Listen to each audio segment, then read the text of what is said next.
All right, today we're going to install the Jank 15 mil axle onto the Fox podium. So there's the stock axle, I've removed it, and then you're gonna get your Jank axle, and you've got this adapter nut on here. We're gonna go ahead and take that off first. So I've got just the nut, and you're gonna install that. You're gonna install that in the non-drive side, so the threaded side of the fork, and you can just thread that in there. Should be able to install by hand, and you're basically just going to bring that to basically flush. It can sit a little bit proud, that's okay, but yeah, you want it to be flush. And then I'm gonna take my multi-tool and I'm just gonna nip this up a little bit, not all the way here, but we're gonna hold that nut in place. Okay, so now I've just added a teeny bit of grease to the end threads of the axle, and that's because I want this nut to stay in place in the frame with more friction than the connection with this axle.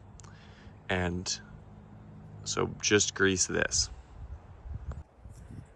So here I've got the wheel in, I'm installing the axle, tightening it down, and the axle nut is not spinning in the fork, and the axle is tightening. And then now I've just nipped that up, and you saw it started to rotate. I've got that tight then. And then what I'm gonna do is further tighten down these pinch bolts on the thread side.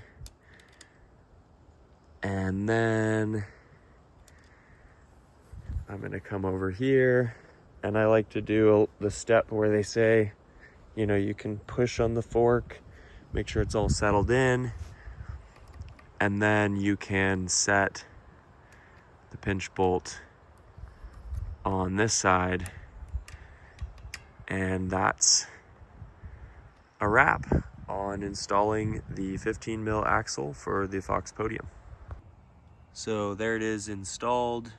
Got about 1 millimeter on both sides if things are lined up and centered. And this is the aluminum version, and yeah, the stiffness has been great, honestly. Like, I raced this axle last weekend, no complaints. We've got other racers on this axle, and yeah, I've been testing it for quite a while now, both the steel and the aluminum. And actually my preference has been to save a bit of weight with the aluminum version. It's about the same weight as the stock axle. And yeah, you know, obviously it's going to be less stiff theoretically, but in practice, I've had no issues with how it feels. So there you have it.